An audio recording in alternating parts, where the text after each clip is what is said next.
Hello, everybody, and welcome into another episode of the Couch GMs podcast. It is Tuesday, August 30th, 2022, and I'm your host, George Kerth, joined by Tyler Snyder. You thought I was going to Yeah, say Cody Roadcap, maybe, but Tyler, big news. Welcome back, and you're going to be here more often? yeah, guys. Look, I got promoted at my job, and along with the promotion means two really big things. One is I am now officially off every single Sunday. I will not miss football this year, and that is massive. But two is I am officially an earlier shift. I will be done earlier. I will be getting done at the same time as Cody and George. So I will be able to record the podcast every episode. I am excited to be here. I should be on every single week, guys. I'm looking forward to talking football with you. I feel like the podcast has been great with these two. They've been carrying it, but you're missing some hot takes. You need someone to throw some craziness up in this podcast, and that's what I'm here for, and I'm happy to bring it to you. Yes, it's happy to have you here a lot more, Tyler. I'm looking forward to your hot takes as we get into the season. And speaking of Cody, he will be with us later as we do a consensus mock draft, our last mock draft of the preseason. So look forward to that. We're also going to do some week 3 takeaways from the preseason, and of course, hit some NFL news and notes as we go through the show. Make sure you find us on thecouchgms.com and our social media channels, Facebook, Twitter, Instagram, TikTok, and Discord at The Couch GMs. You can find the Discord link in the description of the podcast you're listening on. Tyler, we're going to jump into NFL news.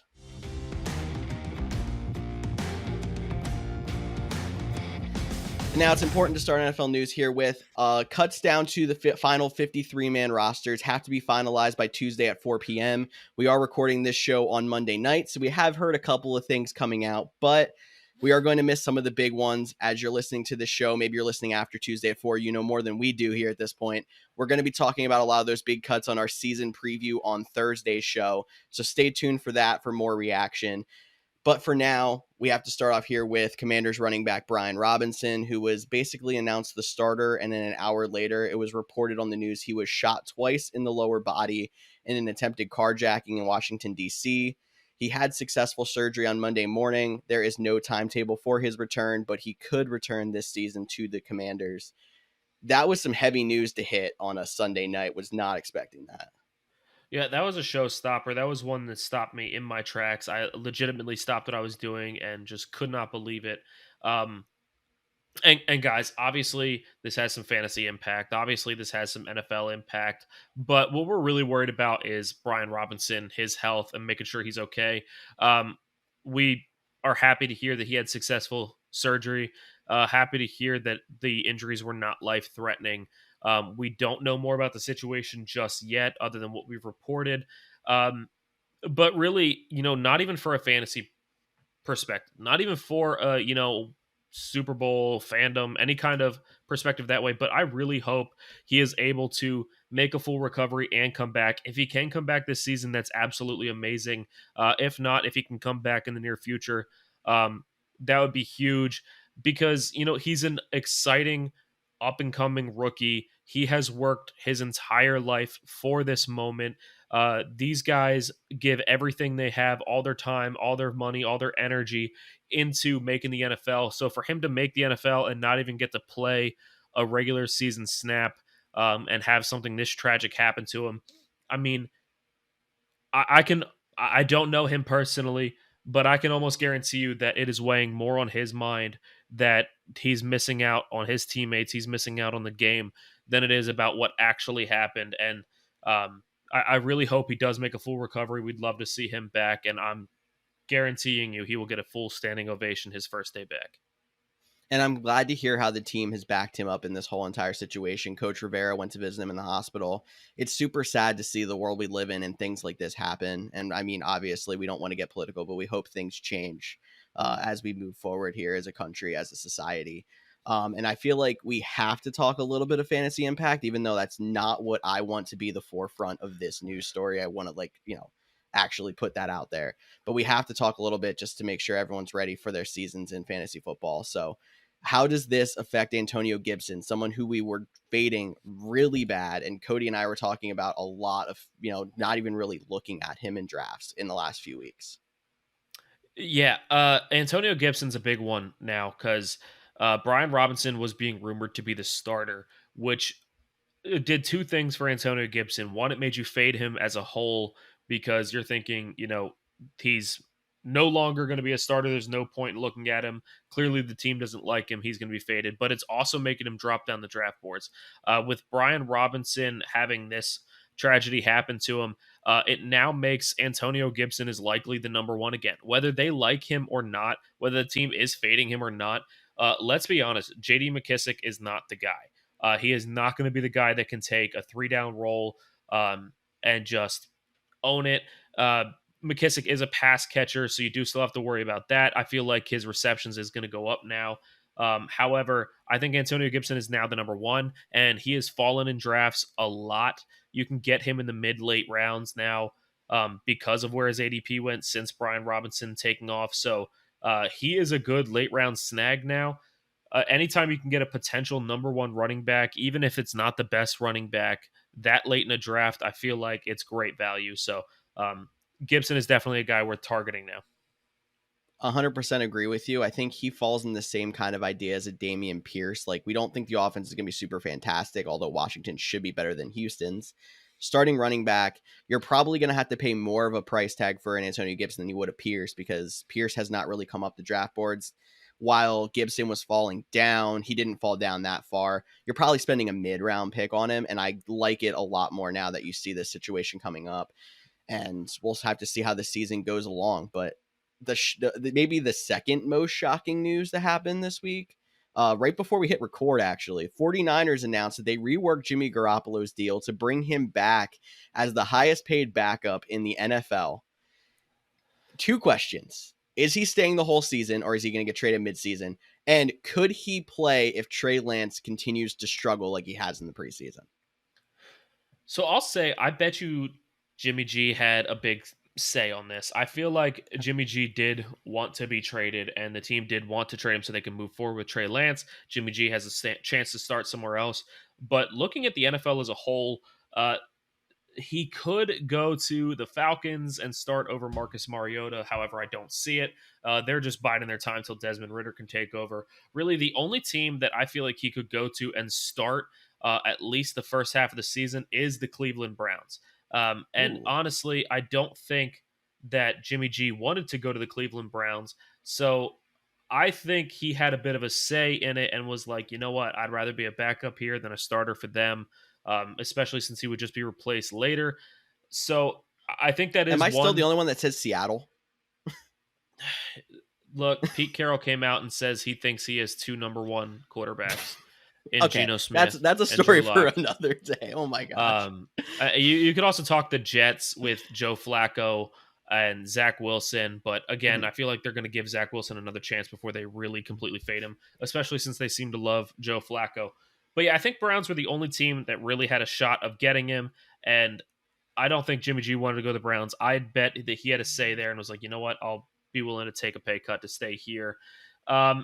So I do think he is going to stay with the 49ers the whole season. Could he leave after the season? Absolutely. Go get a chance at a starting job somewhere else.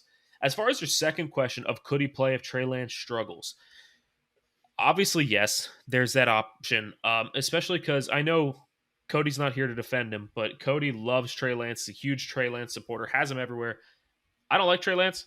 I thought he looked like crap last year. I haven't seen anything yet that has really made me be like, wow, Trey Lance is the guy. Like, he needs to prove himself. He could absolutely struggle. But as a Titans fan, I have seen them have a season where it was Kerry Collins, then Vince Young, then Kerry Collins, then Vince Young, and all it did was ruin both of their careers. I've seen the Eagles with Nick Foles, then Carson Wentz. Nick Foles, then Carson Wentz. So I've seen it ruin both of their careers. I don't think that changing out the old guy with the up and comer back and forth is great for anybody. I think even if he struggles, you got to roll with your guy. You got to roll with your future. You go Trey Lance. That makes sense. I'm just thinking of this as the term of they were an NFC championship game team last year, and they have a lot of talent on that roster. So I would not be shocked if they come out and sputter and start like 1-5. If you don't start thinking does Jimmy Garoppolo give us a couple of wins if Trey Lance is really looking that bad? I'm with you. They spent a lot of draft capital on Trey Lance. I feel like it has to be his season, but they also almost have to look at the how big is our window? Is it worth it to try to push the chips in on Trey Lance instead of reeling it back, putting in Garoppolo, trying to make a run? So I feel like there's like, I don't know exactly what the win-loss number in their first few weeks is for them to make that move, but I feel like there has to be some situation where they have the chance to go back to Garoppolo. But this is also me kind of coming back, rallying after I was like, I think Garoppolo could start the season. And then we had to get reeled back by that when we heard he might get traded. Yeah, and this is big news for the NFL, but I know our people come to us for the fantasy. So if you're talking fantasy relevance of this move, there's really not a lot. If you're taking Trey Lance, you're most likely taking him as a late round quarterback. If you take Trey Lance late in a draft, he has upside, but he could be replaced, whether it's by Jimmy G or maybe you just drop him because he's not giving you the points that you were hoping for. So you kind of expect to have a backup plan. Maybe you already drafted backup. Maybe there's somebody on waivers that you scout out early. But either way, not a ton of fantasy impact on this one. A move that might have slightly more fantasy impact based on how you look at it is the Vikings are currently listening to trade offers for Alexander Madison, the backup to Dalvin Cook. And look, Dalvin Cook has been solid every single year, always puts up points, but he always misses a week or two in there because of some nagging injury that caused him to miss a week or two, or maybe even a little bit more. And Madison is always a solid guy to come in. He is one of the top fantasy handcuffs that people are drafting. Again, it's a late round pick that you are taking, but now you're talking about him going somewhere else. Does he get a chance to start somewhere? Does he go somewhere else and be a backup? Does this make Madison, a hotter pickup in fantasy drafts? Is there somebody else you want to target because Madison always is solid in when he does replace Cook when there's an injury? So is there somebody else you want to target in drafts? George, you want to give me any insight on these? I personally think that Madison has just a little bit more value for this little stretch. I mean, we're gonna see if a move happens before the cut to 53. Maybe this is gonna be an irrelevant comment before you even listen to the podcast. I'm not sure, but it gives slightly more value to people getting Madison that do not already have Dalvin Cook. I think if you have Dalvin Cook, it's a good move to go get Madison. A lot of us have said that we don't really love trying to take a handcuff running back, but if there is one you're going to get, it is Madison for Cook, because you're going to get 20 points a week out of either of them, no matter who's starting. You locking up a backfield for sure.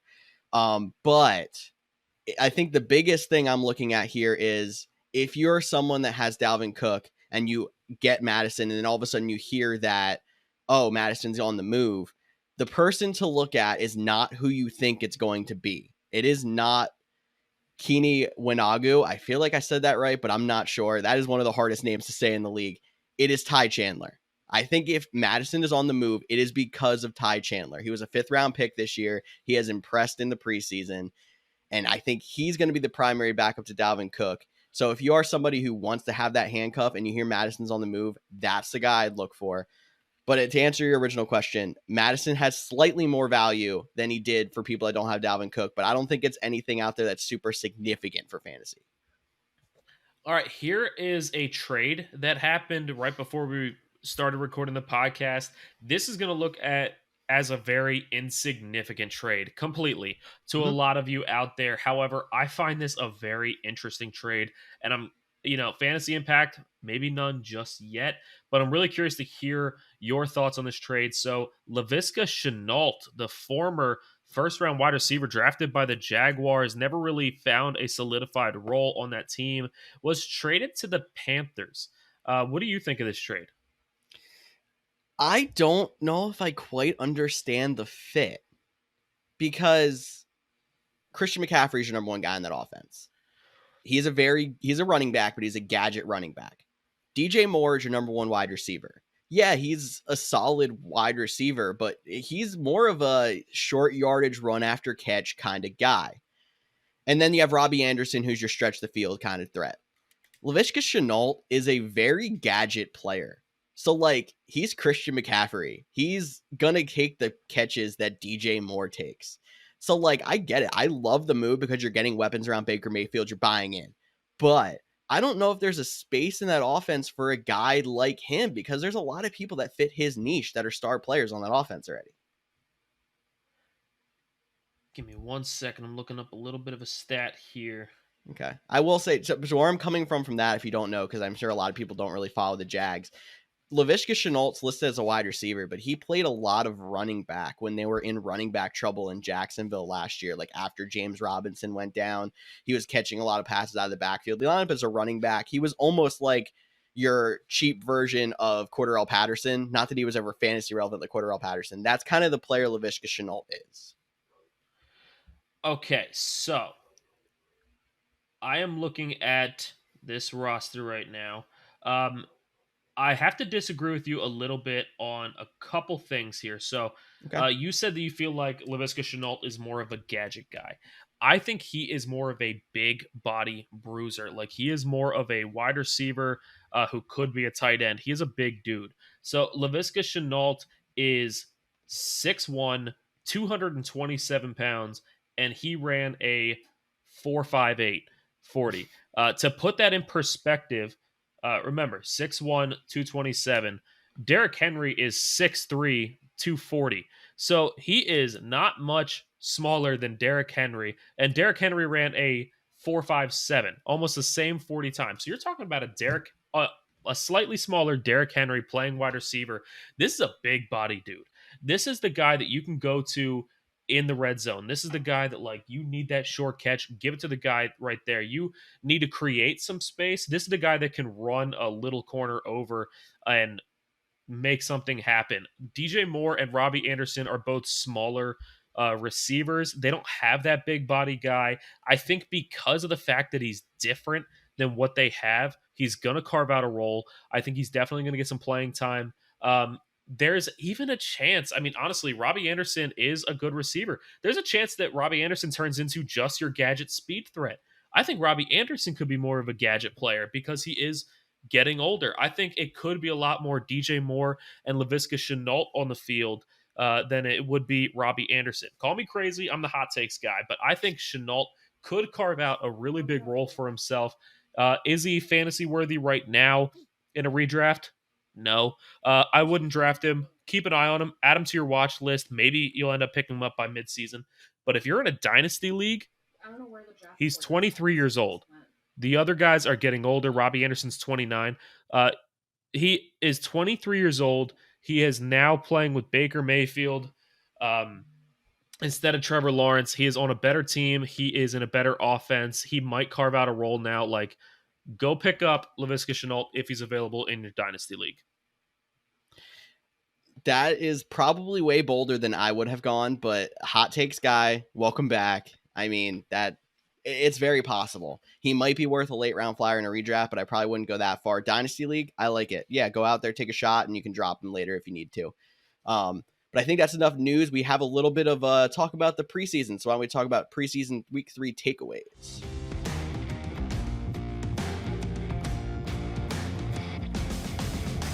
Before we jump into the next segment, I have to tell you that support for the Couch GMs podcast is brought to you by MANSCAPED, who is the best in men's below-the-waist grooming. MANSCAPED offers precision-engineered tools for your family jewels. MANSCAPED recently launched the ultimate men's hygiene bundle, the Performance Package. Join over 5 million men worldwide who trust MANSCAPED with the exclusive offer to you, 20% off and free worldwide shipping with the code CouchGMs. That's COUCHGMS at manscaped.com. Manscaped did send each of us a Performance Package 4.0 to try out, and all I can say is wow. I had high expectations coming in, and they still blew them away.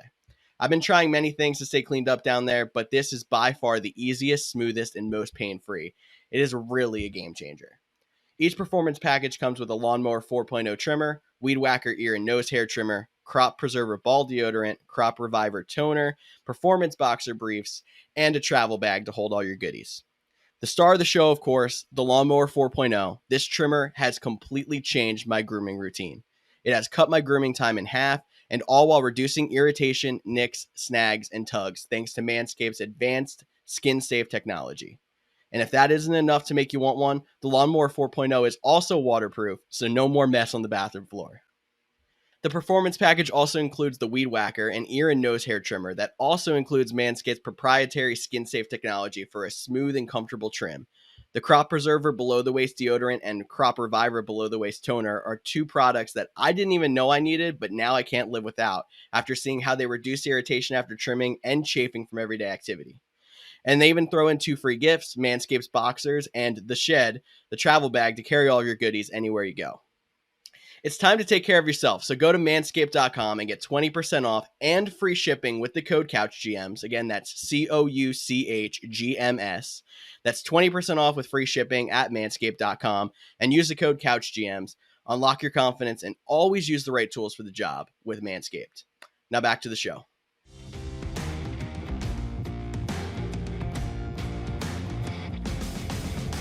Yeah, and there's a lot of takeaways here, so we're going to try to fly through it because we know that you want to get to our consensus mock draft. We're going to try not to hold you up too much here.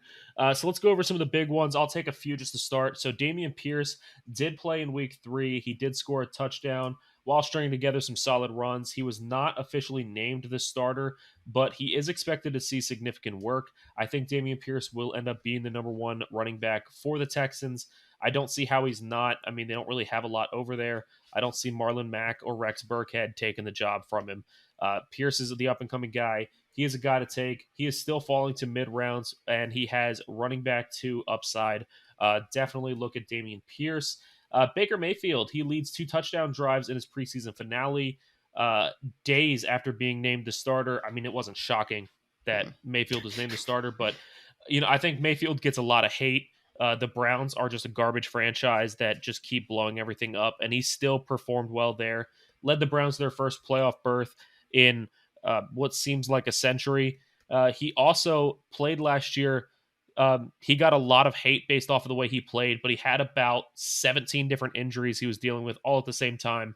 I think fresh start, better receivers, better team. He's going to have a much better year. Baker Mayfield is a solid backup quarterback, especially in your super flex leagues where you can play quarterback.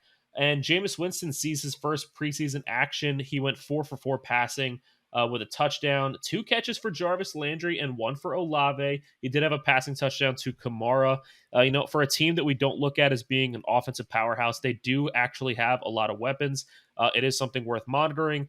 They do have Landry. They do have Olave. They do have Kamara. They do have Michael Thomas. You have a lot of guys there, but either way, Jameis Winston's looking good. I'm not surprised. It's another guy that's getting overlooked in drafts. He is another solid quarterback 2 or potential super flex play. Man, you just rolled off 3 big pieces of news, explained it perfectly. You haven't been here in how long? You have been practicing, I feel like. That was impressive to me. But I'm going to have to keep it going. Agree with everything you said. We're going to move on to the Seahawks. The Seahawks running back to own is DJ Dallas? Not really, actually. Probably not. But Kenneth Walker has been recovering from a sports hernia. He is expected to be back for week 1. But even if he's slow, Rashad Penny's the guy who currently has COVID. So it's been DJ Dallas getting a lot of the work in the preseason. He looks very good. He solidified his roster spot. He solidified the spot as the running back 3. But I put this one on here just because I want to say do not overreact to the preseason. If there's an injury that goes into the season, maybe DJ Dallas gets a start. But for now, it's Walker and Penny. DJ Dallas is just a solid guy to sit back there in case anything happens further. And maybe to put out some fires, Justin Fields plays some extended time in the preseason. So again, some backups, but looks very good finally, going 14-16 in passing, hitting 3 touchdowns and completions to 10 different receivers. Didn't matter if he was with the starters, with the backups, didn't matter. Justin Fields was out there balling and finally looked like he had some time in the pocket. So if they can figure out how to make that offensive line work to give him time and he's not running around like crazy, he'll still get his rushing yards, but maybe he can actually be a competent passer. Time will tell. Did make me feel a little bit better about the Bears offense. Just a little. Yeah, I mean, I really like Justin Fields.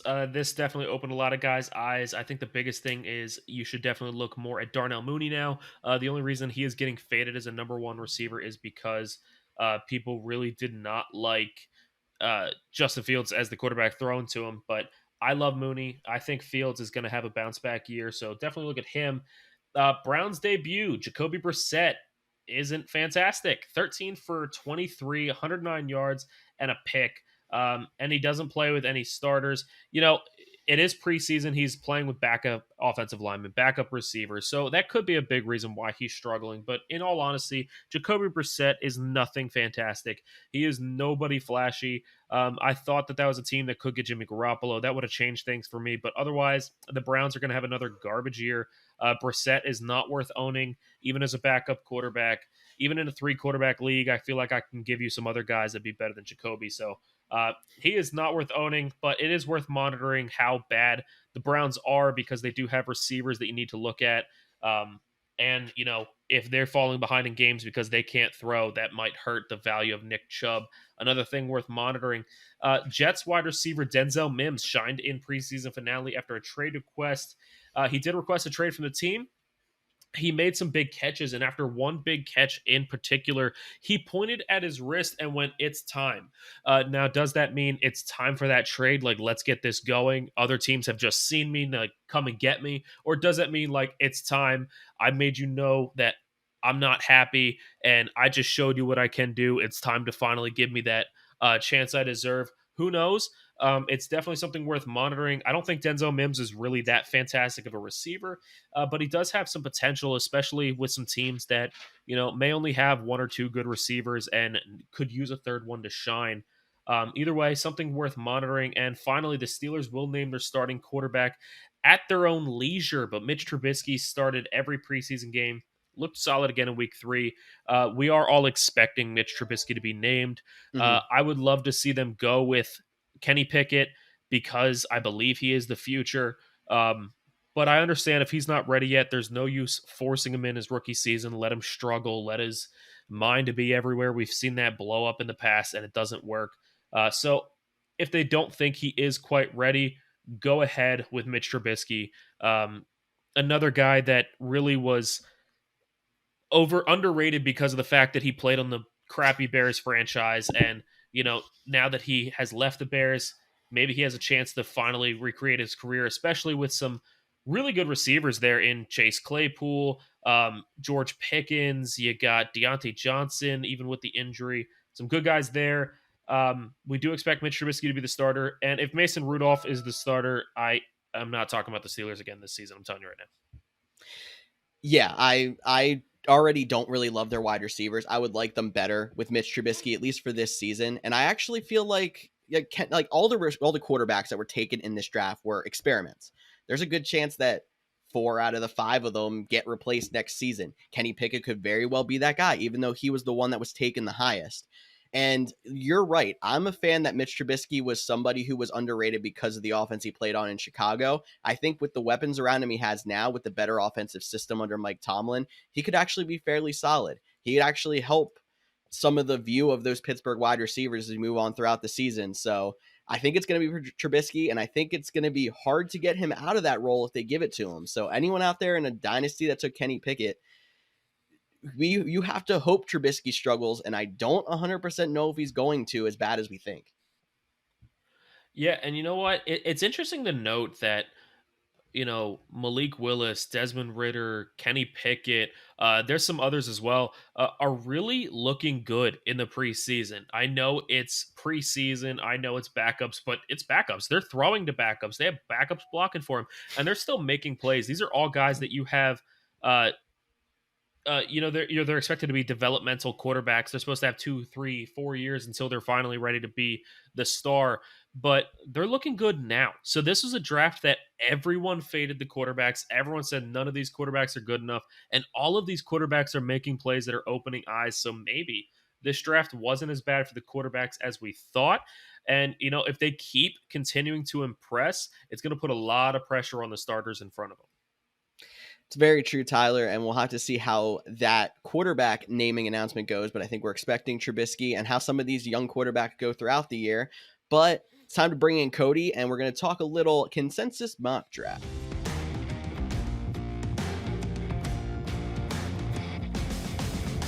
All right, guys, we are going to hit a consensus mock draft here for today's show. It's going to be our last mock draft of the offseason, so rejoice if you're not one who's really a fan of mock drafts, but I'm sure you are, so that's why you're tuned in here. We are going to rotate our decisions on this consensus mock. So Cody, you're going to get this first decision on first round. Tyler, you're going to get second round. I got third, and then we'll keep rotating through that. Random number generator put us at pick 3 for this draft. We'll be doing 12 teams, 15 rounds, half point PPR, traditional scoring here. And the roster breakdown, we got 1 quarterback, 2 running backs, 2 wide receivers, a tight end, a flex, kicker, defense, and that leaves 6 spots for the bench. I think that's all the info we need. Cody, whenever you're ready, hit start on the draft for us. Awesome, and it's good to join you guys because this is my first appearance on this week's episode. George just doesn't like to introduce me. So we'll I introduced you earlier. You don't need more than one intro. Well, it's the first time that people are hearing my voice. Oh, yeah. Also, reminder, the draft board is on YouTube if you want to check us out video-wise. But the first 2 picks were Jonathan Taylor and Cooper Kupp. So there is 3 running backs here that I think are in debate. Cooper Kupp going number 2 is a little bit of a surprise. Christian McCaffrey, Derrick Henry, and Austin Eckler are the guys I'm debating between. Before I make my final pick, I want each of your guys' 15 to 20 second elevator pitch on the favorite player from your favorite team. Tyler, I'll start with you and Derrick Henry. Yeah, Derrick Henry. I mean, the guy outscored Jonathan Taylor while he was healthy last year. And they're trying to write him off because he was injured last year. It was the first time he was injured in his career, a major injury.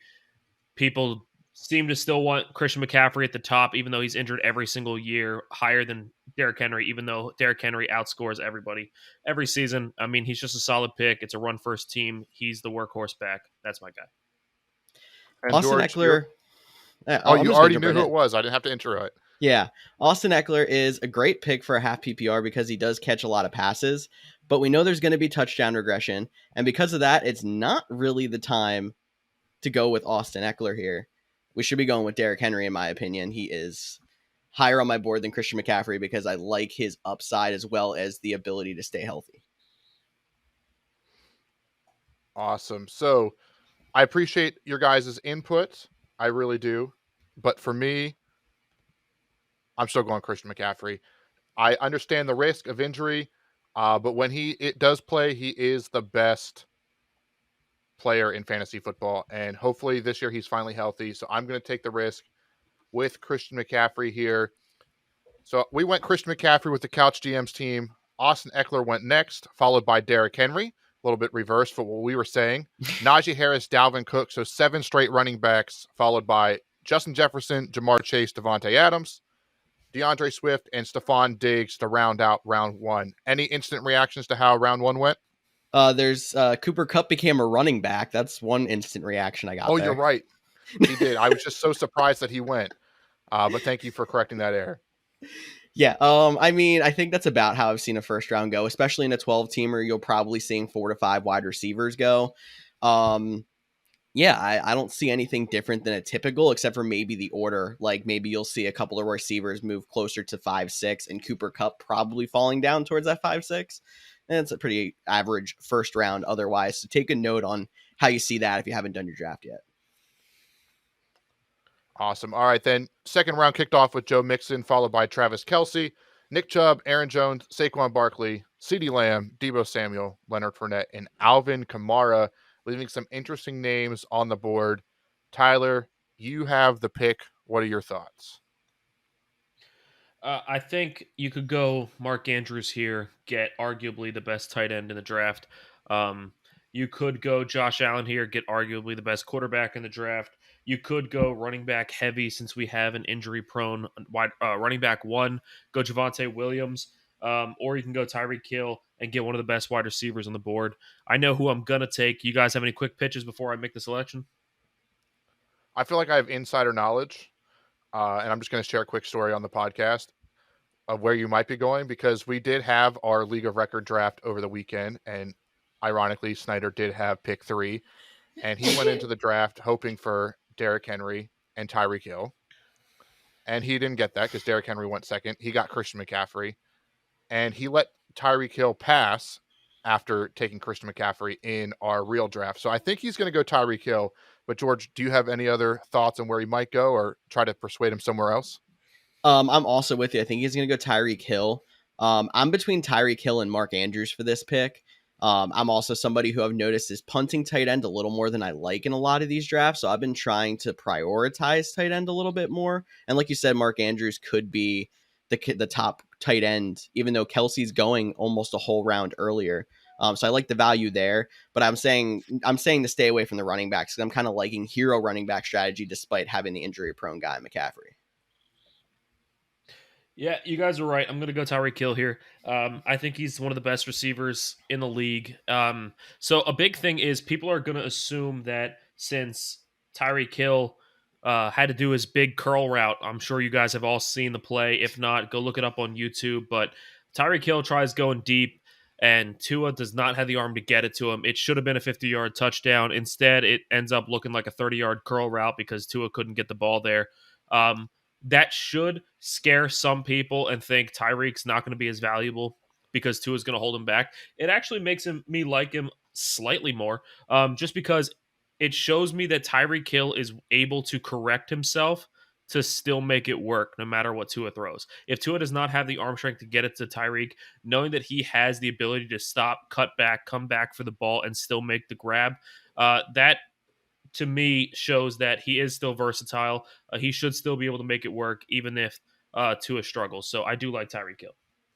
I think that's a great point. And we've seen in the past, superstar wide receivers can supersede poor quarterbacks, average quarterbacks, and still be fantasy stars. So I think Tyreek Hill definitely fits that mold.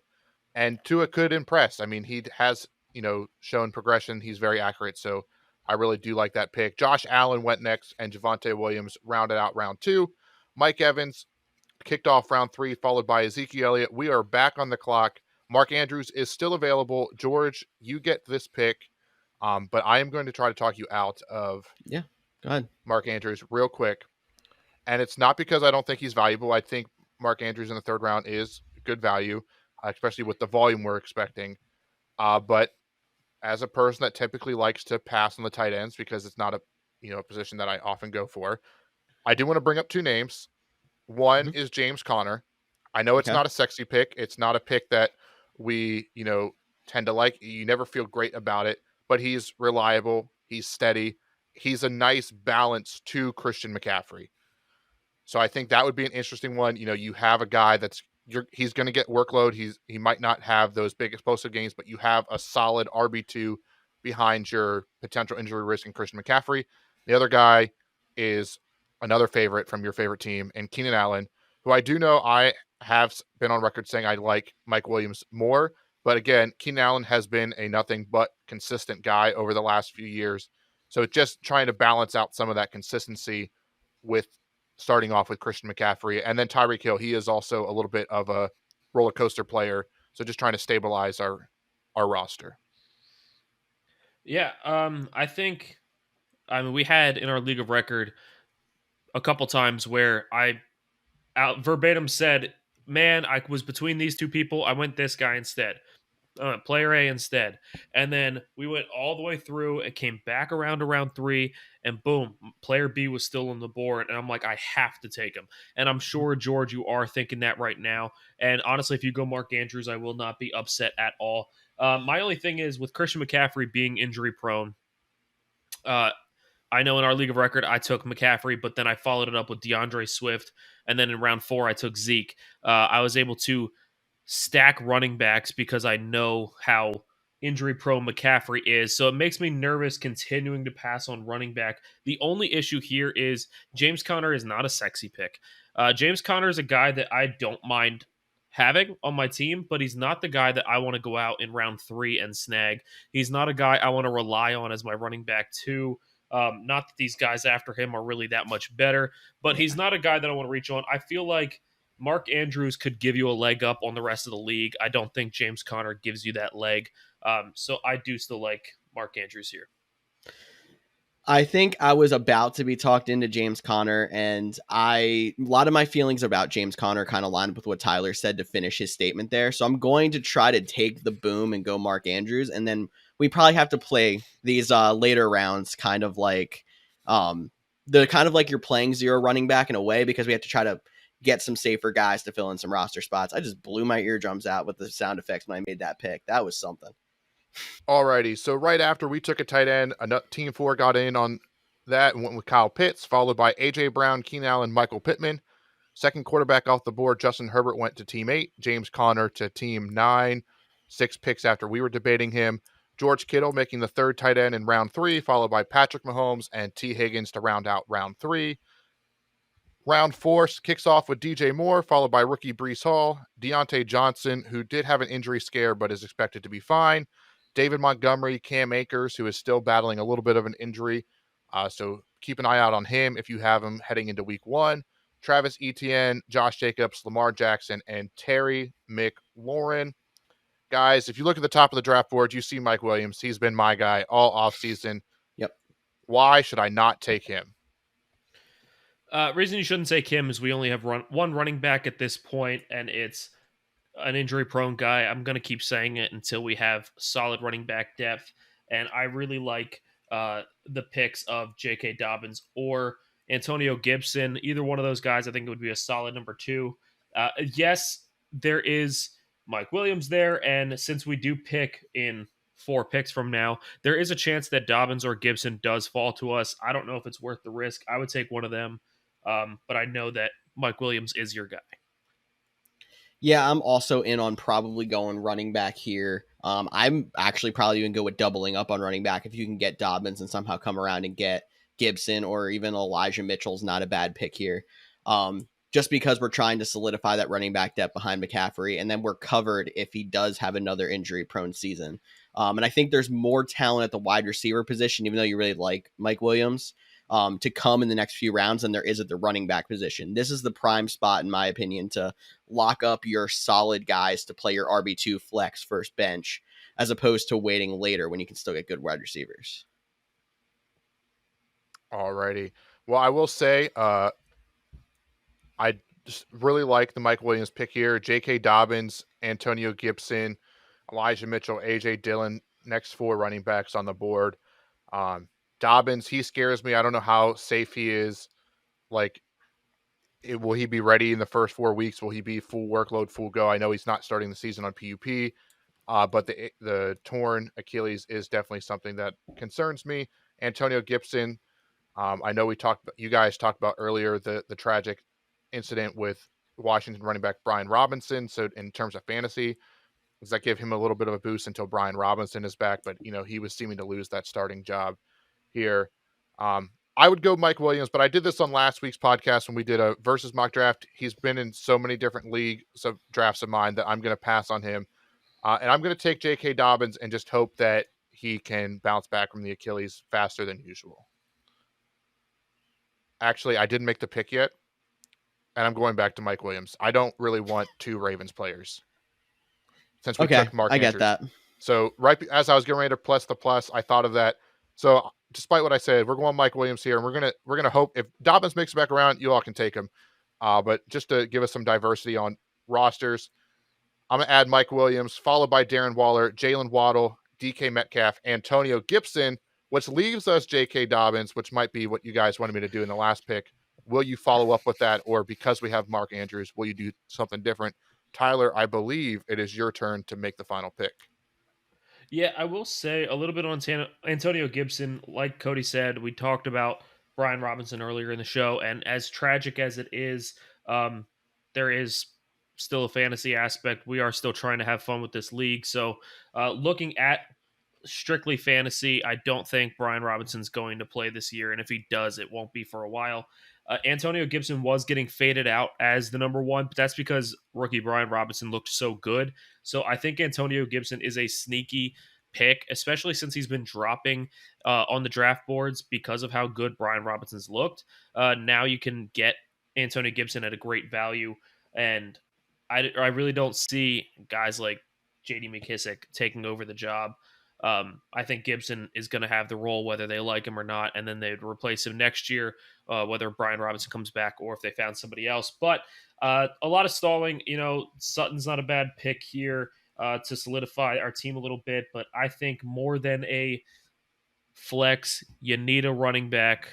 2, potentially by week 4, running back 1. I think this is a key position to be taking a running back. I don't think Elijah Mitchell, AJ Dillon, or any of the other running backs on the board have the same kind of value as J.K. Dobbins. So that will be my pick. George, do you disagree at all with what I said? No, I mean, I get where Cody came from, but I'm good to go with you there on that pick. And it did work out that we were able to get him on the turn. So we definitely got a little lucky in that sense. It did add a second Ravens player, but we got a top wide receiver and the running back we were hoping for. So sometimes you do get that lucky in a fantasy draft, and those are the kind of risk first rewards that you hope or watch pan out. But after Dobbins did go Cortland Sutton, the other guy Snyder was debating, followed by his teammate Jerry Jeudy, Elijah Mitchell, Allen Robinson, Dalton Schultz, Kyler Murray, Amari Cooper, Hollywood Brown, and Chase Edmonds round out the top 5 rounds. Round 6 starts with Brandon Cooks, Amon St. Brown, Jalen Hurts, That Chris was Godwin. Clyde Edwards-Helaire, not Chase Edmonds. Thank you, because again, we've been doing a podcast over 100 episodes, and yes, I still don't know how to read fantasy football names. So Clyde Edwards-Helaire was the last pick in round 5, but then Brandon Cooks, Amon St. Brown, Jalen Hurts, Chris Godwin, Gabriel Davis, Mike Thomas, TJ Hawkinson, AJ Dillon, Adam Thielen. We're back on the clock. George, you have the final say. Who are you thinking? All right, so if we take a peek at quarterbacks, Joe Burrow is the top of the board. Obviously, solid quarterback, and a lot of teams are already filling in that position, though. So, especially on the short term, I feel like that's something we could kind of wait. If Joe Burrow falls to us in the 7th, maybe we go for it. If not, I think we're good with punting it. I see one of Tyler's my guys on there, Darnell Mooney. If we want to go back to the wide receiver position, I mean, I obviously like him a lot too. And then I want to take a little extra attention at running backs because we're still like sitting there with the injury risk in McCaffrey. Like Cody said, we don't know if J.K. Dobbins is going to be 100% week 1 or 2, even though I think he's going to be on the active roster and probably play. So some of your options looking there, Miles Sanders, who is dealing with a hamstring injury, should be a starter in Philly, and I think he's going to be better than last year. But again, you're looking at a week 1 question mark. Damian Harris, who has a handcuff on the job right now, but we don't know if Ramondre Stevenson is going to take too much from him. Kareem Hunt, who's a solid flex, I feel like in most cases. Cordarrelle Patterson. Are there any of these running backs that you guys think that we should look at with a little extra attention to try to solidify that running back room? No, but I'm all the way out on Damian Harris. I'm pretty sure Okay. Ramondre has. I mean, they were floating around trade rumors and stuff like that with him. That's never a good sign. So, I mean, he could come in surprise, and that's just a loss I'm willing to take. But I think Ramondre has overtaken him in all the important parts: pass catching, goal line. Not saying Damian Harris won't get carries, but I don't think there'll be those high value carries that you look for in fantasy. Yeah, I think a big thing you need to do in fantasy, if you can, is try to look ahead a little bit. We do have a pick coming up in 4 picks. So, yes, you do want to try to take the best player available. But if there's a position that you are trying to solidify, sometimes you can look a little ahead a little bit and see, kind of map out where you think things will go. So right now, Joe Burrow is a great pick. I think Joe Burrow is one of the top quarterbacks. I think he's going to put up a lot of points this year. But if you look ahead a little bit, we also have Russell Wilson coming up. And Russell Wilson has 2 wide receivers getting drafted within the first 5 rounds. I mean, that goes to show that they expect him to throw a lot. They expect him to be productive. So able to wait and get Russell Wilson, I think that's a great move. I do love Miles Sanders here. I think he's the best of the running backs remaining. I don't love Miles Sanders in general, but at this point in the draft, I think he is a solid pick. However, you can look ahead and you got guys like Hunter Renfrow coming up that you could probably get on the turn, and he's at running back. You have Dameon Pierce coming up later. That's another guy that people are really high on, and you can take.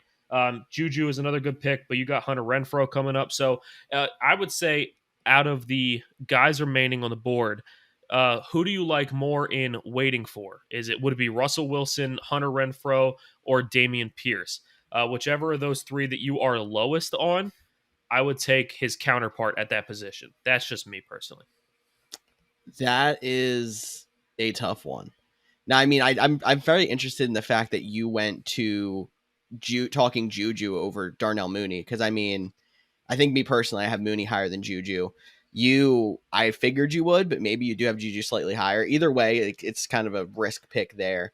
But I Juju do and like a Mooney are lot. both high upside young receivers. I Yeah. love Mooney's speed. I love Mooney as a player more, but in fantasy, since they are both very similar type receivers, I think you got to go to the quarterback, and Patrick Mahomes versus Justin Fields. It's not a competition. Mhm. Okay, I'm actually going to say you talk me into Juju, so I'm going to go with that as our wide receiver pick, mostly because it's not even Dameon Pierce that I like coming up at running back. There's a lot of decent running back snags in that next tier, as opposed to in that current tier. I only really liked Miles Sanders, and he did not make it back around to us. We had Rashad Bateman go after us, then Miles Sanders, Cordarrelle Patterson, and Kareem Hunt. So now we're back to, I believe, Cody with the final say in round 7. With the final say in round 7, this one is definitely tough because you mentioned Joe Burrow is here. Um, I did like the Damian Pierce talk. Now I could play the ADP game. You know, he still hasn't fully arisen. We talked about he hasn't officially been named the starter, but he most likely is. He's looked good. He's been the most consistent here. I really don't like taking a quarterback this early paired with the tight end. Normally, if I get a tight end or a quarterback in the top 10 picks, the other one's coming after it. That's just normally how I draft. So looking at the board here, I do think Darnell Mooney is an interesting option. Pair him with Juju. Juju is dealing with a little bit of an injury, but then you have two speed options there. DeAndre Hopkins is an interesting name. You could get the value here, stash him on the IR spot. A lot of interesting names. Real quick, I'll let you guys have, your 10 to 15 seconds. Any names, or are you really pushing for a Joe Burrow? What are your guys' thoughts? If you think Pierce can fall to our next pick, I'm going Mooney all day. If you don't think he can fall to our next pick, I like him more than the other running backs in front of him. Not a fan of Harris. Uh, don't really like Tony Pollard. He is a backup. Not liking Chase Edmonds. Walker, we don't know if he's going to be the starter or the backup. Never like Singletary. Don't like Penny. So if you think Pierce can make to our next pick, I go Mooney, have a stronger team, and then we hopefully get Pierce on the way back. If you don't think he's going to go that far, I'm going Pierce. I'm willing to reach if you're getting a player that's solid. Yeah, I'm pretty much the same way. I mean, I'm actually looking more after Pierce. Like Ramondre Stevenson's not a bad stab. Melvin Gordon's a pretty solid back to get in a situation like ours, and he might fall back around to our next pick. So that's somebody I'm willing to wait on. So I'm good with going with Mooney, but there's a lot of wide receivers down in the next tier I like too. So honestly, I don't think there's a bad pick out of the guys we're looking at. It's just try to use your Cody powers to project ahead and see what's going to be left. No risk it, no biscuit. I don't even know if that's what they say, but we're going Darnell Mooney, and fingers crossed, Damian Pierce comes back around. So let's see. After us goes Joe Burrow, Damian Harris, Russell Wilson, Dallas Goedert, Tony Pollard, DeAndre Hopkins, Chase Edmonds, Kenneth Walker, and Tom Brady to round out round 7. So we're looking good. So far, round 8 kicks off with Devin Singletary, followed by Rashad Penny, Drake London, Hunter Renfrow, Dak Prescott, Devontae Smith, and one pick before us goes Damian Pierce. So we were not as lucky as we hoped. Snyder, It teased us. It hurt us. what is their backup plan? You probably already had your hand over the mouse to click, and now you're like explicit words. Yeah, I mean, it's not a great situation because I still feel like we need another running back. We only have 2 on our roster. You have Dobbins, who's coming off an injury, and he's kind of questionable. You have McCaffrey, who's injured every year, so he's questionable. We have no other running backs. Um, Stevenson's an option because we do think he is going to take the starting role over Harris, but it's still potential backup.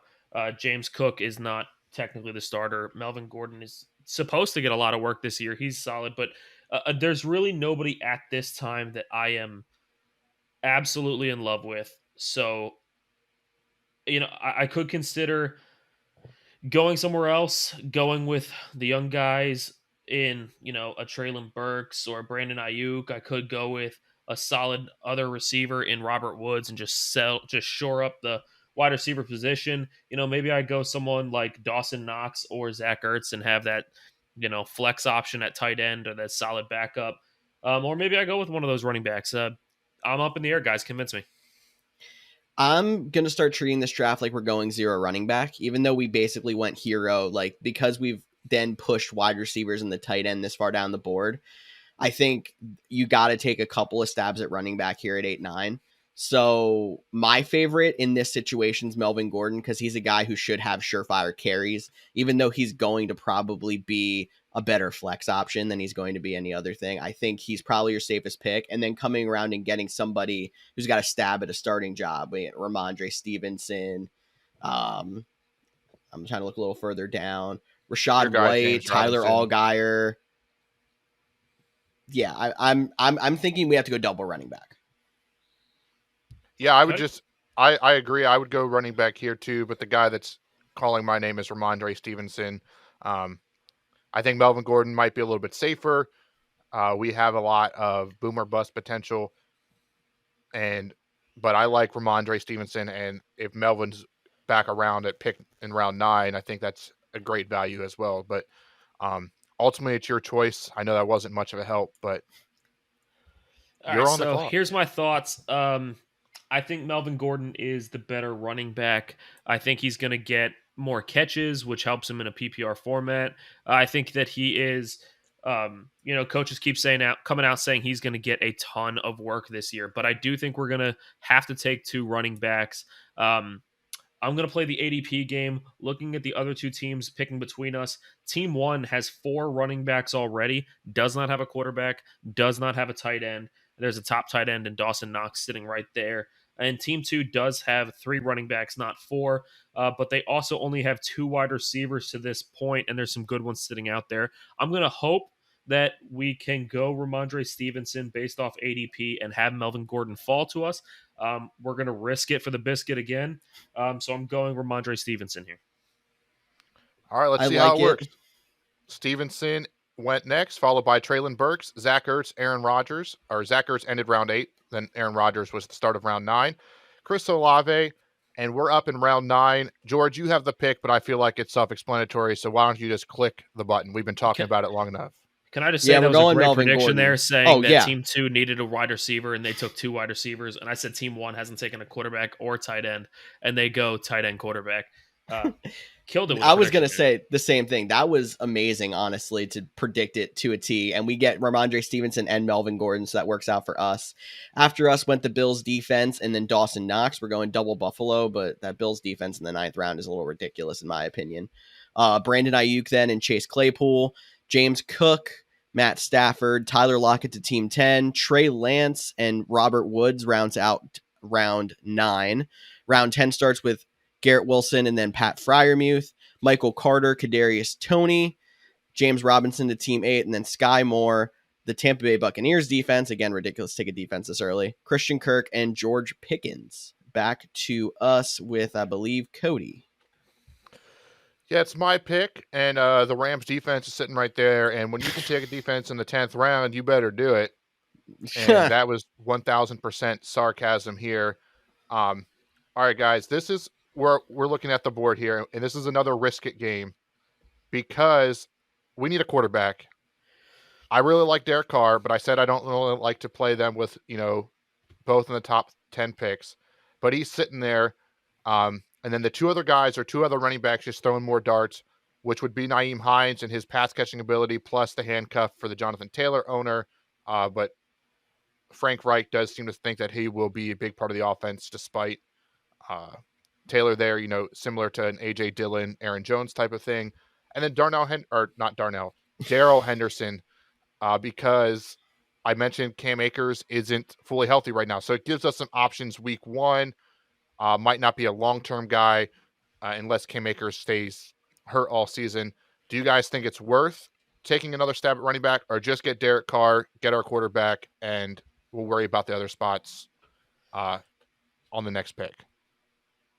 Well, I think the thing you got to look at is, let's look ahead again.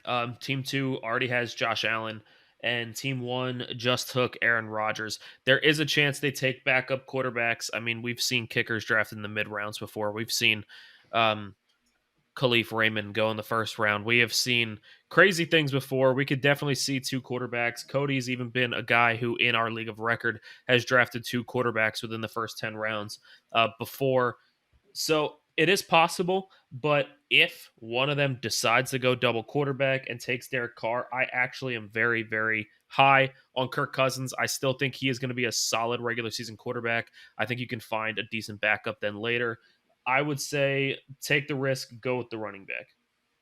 I'm with Tyler. Take the risk, go with the running back. And if we get Carr, cool. If we end up with Cousins, still cool. And we're probably going to take a backup quarterback to play some matchups. Awesome. Well, I don't agree with taking a second quarterback, but that's another debate for another day. So I'm going to go ahead and take Nyheim Hines, the guy I really like here. I think Darrell Henderson makes a lot of sense, but we'll go Nyheim Hines. And then after me goes Cole Kmet, Georgia's favorite, followed by Mike Gesicki, Rams defense, Alexander Mattinson, leaving Derek Carr. Tyler, you have the pick. Are you taking him, or are you going to wait for Kirk Cousins? Yeah, man, there's no point waiting. I mean, MVS, Darrell Henderson, Julio Jones, Tyler Boyd. I'm just reading off some of the names that are on the board right now. Evan McPherson, based off ADP. One guy you could consider taking if your league can stash people. If PUP players can be stashed on your IR and get them later, Michael Gallup isn't a bad pick here either. You can stash him, pick up somebody else on free agency, but It's I think actually worth noting he's not expected to start the year on PUP anymore. Oh, okay. I did not hear that. I do still see the P next to his name, so it threw me off. But yeah, either way, I would still go with my guy. I'm going Derek Carr. Okay. Awesome. So the risks worked out again in our favor. We're 2 for 3 on that. Darrell Henderson went next, followed by kicker Justin Tucker. If you take a kicker in the 11th round, you got to do it. Tyler Boyd, followed by 49ers defense, Cowboys defense, defensive runs going early. Marquez Valdez-Scantling, Isaiah Spiller, Evan McPherson, Brian Robinson to round out round 11. Daniel Carlson, Julio Jones in the 12th round, team 11, shot making waves, followed by Harrison Butker, Matt Gay, Albert O, because I'll never pronounce his name on this podcast, Tyler Bass, Michael Gallup did go. That was a great snag that Tyler mentioned with our last pick. Kirk Cousins, so we wouldn't have gotten him if we waited. Kenny Gainwell and George, you are on the clock. All right, so just because we kind of pushed running back so far down the board, I normally think 5 is a good number. I think 6 is not a bad idea if we want to take a stab at a young guy who could get a starting job. 2 guys I like, I guess there's 3 guys I like, Rachaad White, Tyler Allgeier, and Isaiah Pacheco. Any of those 3 you like better? Rachaad White, I think would be the guy I like the most out of those. It's not like you could convince me any of them. They're not like I love any of them. I think Pacheco or Pacheco, however you pronounce his name. I still can't say it right. Yeah. Yeah, we're not good with names here, especially me. It's still with Andy Reid. They have some other pieces, and cuts are coming out today as when this podcast is released. So maybe Ronald Jones doesn't make the roster, makes Pacheco a little bit more. But because we're recording this on Friday or Monday night, I am going to go with Rachaad White, then Pacheco, and then Allgeier would be my 3. Dude, I thought it was pronounced Pacheco this entire time. So if I'm pronouncing it wrong, I'm sorry. I like Pacheco the best here out of the running backs. Pacheco, whatever you want to call him. Whatever, P. I think P is the best running back here. I like him.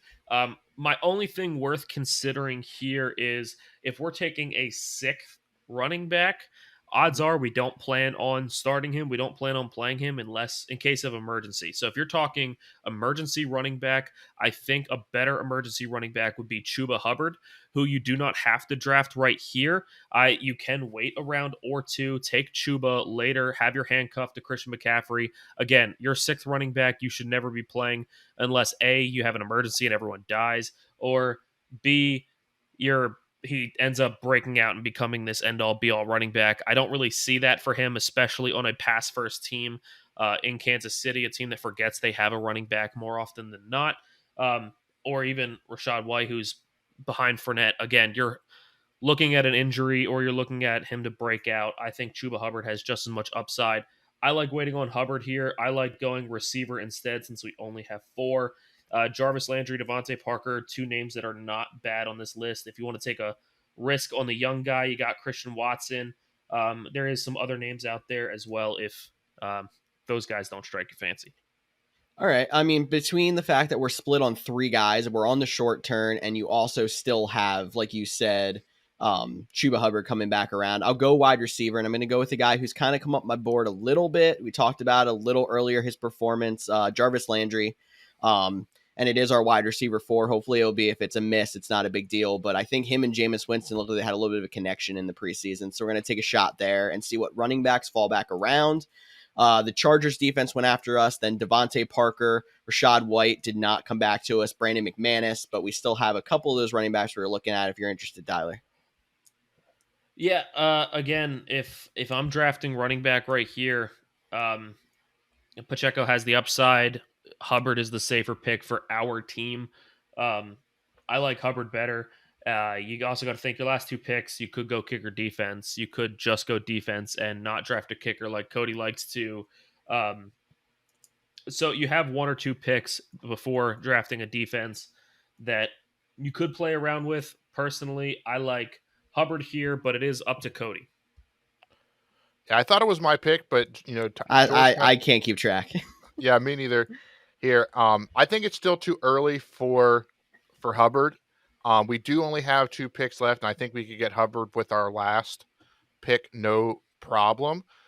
So, despite what we normally say with 3 picks left, take your defense with the very last pick. The Ravens open the season with the Jets. The Ravens are the top defense here. I could also go the Colts, who have it Houston or Jacksonville?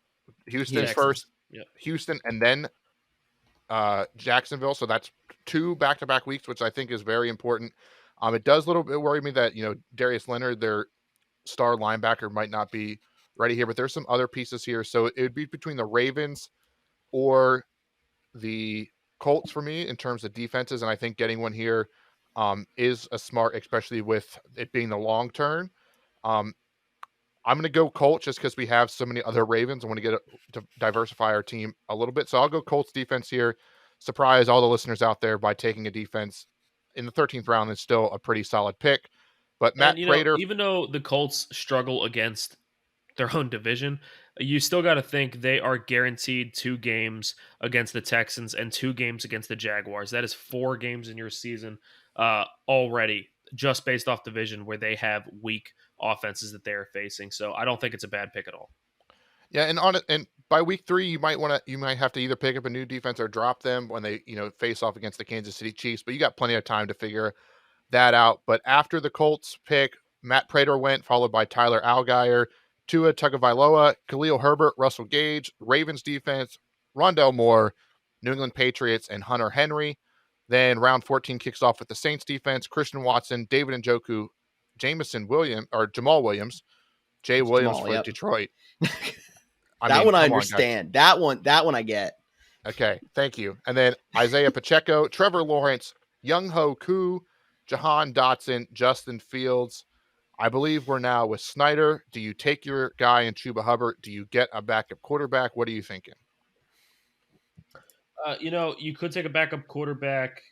I like Derek Carr enough that I'm really trying for it. I mean, especially since it's Jameis Winston, Matt Ryan, Deshaun Watson, Baker Mayfield. Like, I'm not thrilled with the guys here. Ryan Tannehill will go undrafted. Ryan Tannehill is a top 10 fantasy quarterback every year, and nobody talks about him. So that's a guy you can just pick up in free agency if you need to, if Derek Carr goes down or something. So I'm cool with passing on quarterback. There is tight end still out there. You got Irv Smith Jr., one of Cody's favorites. You got, I'm not huge on Higbee. You have Robert Tonyan. I think he's still a solid option. Austin Hooper out there. So you do still have some solid tight ends. I like backup tight end more than backup quarterback. And if you want to just look at the board overall, I mean, Romeo Doubs is a guy that people are talking about a lot. I'm trying to fade him a little bit. Still starting the season as wide receiver 5, so it is. I like Jalen Tolbert a lot. He might start the season as wide receiver 2 for the Cowboys. He is really impressing a lot of people in camp. So, and in preseason. So I think Tolbert is a solid pick here. Based off a ADP though, I'm leaning Chuba Hubbard. Shore up, lock up that handcuff for our top running back. I mean, it's end of the draft. These are guys that you are expecting to cut at some point in your season anyway. So, if McCaffrey really is that sketchy, let's get a guy that we can hold for a week, 2, 3 weeks at most. See if McCaffrey looks healthy. If he does, cut bait. If not, you already got the backup. And we saw what Hubbard could do last year with Sam Darnold at quarterback. I think he'll be even better this year with Baker Mayfield if he does have to step in. Do you guys have any objections to that pick? I don't No, have I'd any go Hubbard. I don't have any objections. I will say, as a personal drafter, I'm not a huge fan of taking handcuffs just because then they're holding a roster spot, because you hate to be the guy that cuts your handcuff and then you need them the next week and have to pay all your fab or race to the waiver wire. But as a Titans fan, are you concerned at all about Chuba Hubbard not truly being the backup and Deontay Foreman? They did give him $2 million. Wasn't a huge deal. Are you worried about him at all? That if McCaffrey goes down, it is so much of a committee that, Hubbard might not even be the guy? I think Dante Foreman definitely showed enough last season to prove that he is capable of being a full starter if the number one goes down. However, I feel like Hubbard did so much for the team last season when McCaffrey went down. He was such a solid part of the team that I think he will carve out the biggest role. There is a chance of committee. I think the biggest committee that it will come won't be splitting carries between the 20s. I think it'll be more Foreman gets put in the red zone because he is a bruiser. So you do have the potential of losing touchdowns to Foreman, which is a risk, but we're talking about round 14, the end of round 14. It's a risk I'm willing to take. And usually within the first 2-3 weeks, some people end up winning their championship based off a running back that they ran to the waiver wire and quick picked up, whether it's for injury or a guy that broke out that you weren't expecting. And I think at this point, Hubbard has the most upside of the guys available. All right. So you're locking in Hubbard? Locking in Hubbard. All right. Hubbard went next, followed by Romeo Dobbs, Rodrigo Blankenship, DJ Chark, and Ronald Jones. George, you had the last pick. Are you taking a kicker or are you drafting like Cody? I'm going to draft like Cody only because we don't have anyone expected to go on PUP here yet. But I'm thinking Jamison Williams, somebody that is going to probably start the year in PUP. Stash him on that reserve spot, free kicker after the draft. Because, if you look at it, Nick Folk, Ryan Suckup, Will Lutz, Robbie Gold. Some of them are not going to get drafted because most teams have kickers already. Get your pick of the bunch afterwards, but go ahead and try to get an upside guy who's going to start on PUP and see what happens later in the year. If you have the roster spot to activate him, you get to hold him a few weeks and see how he starts. Any objections? Nope. I don't have any objections, but he's on NFI and he is listed as PUP. So I do like that pick. Grab your kicker at the end of or after the waivers clear, whatever it is. But we'll go Jamison Williams to round out our team. Love the pick. Absolutely love it. Followed by Irv Smith, the Denver Broncos, Tyler Higbee, Zamir White, Nick Folk, Robert Tonyan, Green Bay Packers defense, Jacoby Myers, Raheem Mostert. That wraps up the full draft board. Is over on YouTube. Guys, I think it's a great draft. I'd love to hear what the fans have to say about it. Any last second takeaways? Nope, I'm good with it. I like our team. I like how we rebounded on the running back position. We realized that we had a fault going in, and then we, going towards the middle rounds, and we went and got some solid guys to fill it, which is the biggest lesson in this is stay flexible in your drafts. Don't go in there with a draft strategy and then feel like you have to stick to it. Yeah, I'm willing to take a risk on a person that might be sketchy, like a Christian McCaffrey. His upside is so big that it's hard to pass on him. I'm willing to take the risk on a guy like that if you can cover your tracks. We did wait a while to get running backs, but I feel like we got enough late that are big enough upside that it covers it, so it ends up being a solid draft in my opinion. Yeah, I'm with the boys on that one. That's our final mock draft of the season. Good luck if you're still drafting this week. I know Labor Day weekend is the biggest draft weekend, so as always, feel free to reach out if you have any questions. Use the rankings on the Couch GMs, but as always, thanks for listening. Yeah, guys. Tyler normally says, okay, there we go. Yeah, guys, let us know what you thought of the draft. If there's anybody you thought we should have picked, somebody we should not have picked, call George an idiot for his picks. We'd love to hear it. Either way, this podcast is more fun for us and more fun for you when you get involved. Yes, it is, Tyler, and thank you all one more time for listening into the Couch GMs podcast. For Cody Roadcap and Tyler Snyder, I'm George Kerth, and we'll see you all next week.